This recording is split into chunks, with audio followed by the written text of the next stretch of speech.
person is dead after a deadly car accident Saturday morning.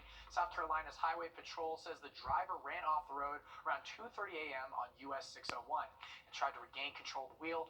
However, they say the car crossed over the line and crashed into a utility pole. They pronounced the driver dead at the scene. We've reached out to the Orangeburg County coroner for more information on the victim, but we'll let you know if we hear any updates. A new wave.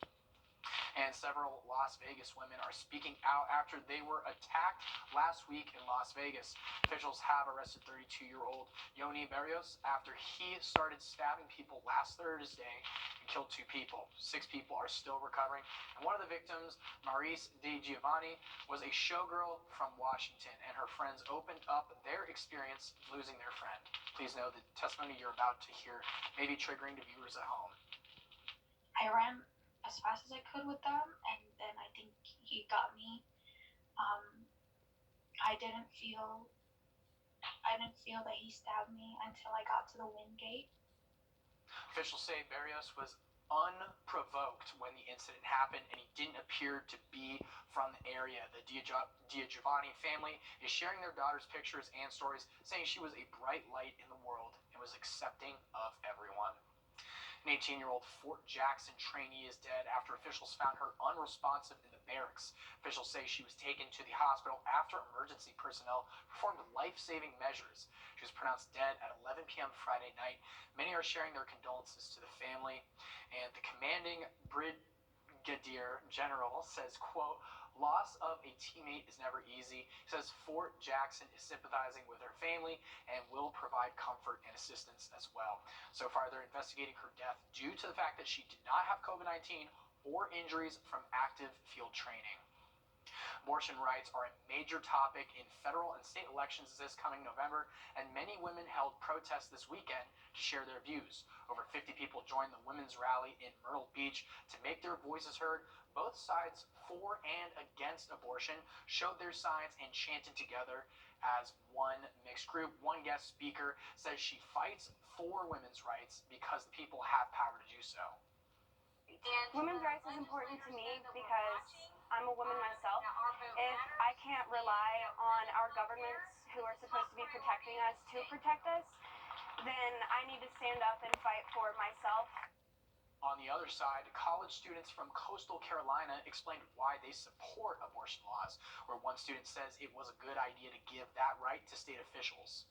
The rights of women begin in the womb and continue throughout their life from conception to natural death. And thus abortion would be an affront to human dignity. And while opinions will differ throughout election season, News 12 is continuing to try and cover both perspectives, and this midterm election will be held on November 8th. Coming up, see how sailors and family spent the weekend coasting the lake and why others teach kids a new skill in life.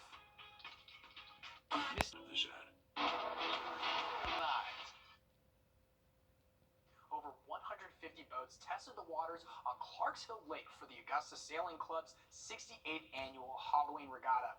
2-day event concluded earlier today with many people enjoying the water and learning how to steer. Our Sydney Hood was out there all day to hear why this was more than just a competition. You look awesome, buddy. Awesomeness is a key factor on this sailboat. How's awesome Kelsey doing? Equipped with snacks We got green Oreos. and a coach who cares. He taught me how to get first. That's awesome. What's really cool is being able to see kids click and know that they enjoy it as much as you enjoy it. This isn't the first time these kids have tested the rough waters with Coach Daniel Postel, Hey, you're gonna do awesome, okay? and it won't be the last. When you see them have the same respect for the sport, then, I don't know, just something goes off to where it's like you want to give as much as possible to them. Not too shabby, eh? That's one way to describe water conditions for a sailboat race. We had the wind guide show up today and give us a good day for racing. A good day with 165 boats afloat, 75 with kids as the captains. They see it as a really great chance for them to be competitive and to be independent. Independent on the water, but together on land. Oh, it's a community, the sailing community. It's family and friends, and that line's kind of blurred. Everybody's so close. It's tradition. A nearly 70-year tradition, continuing to set sail. At the lake, Sydney Hood on your side. Organizers estimated a total of 350 people from Georgia, the Carolinas, and Florida camped out on Clarks Hill Lake this weekend. Halloween Regatta is Augusta Sailing Club's biggest event, and planning for next year starts first thing Monday morning. Coming up, find out how one man changed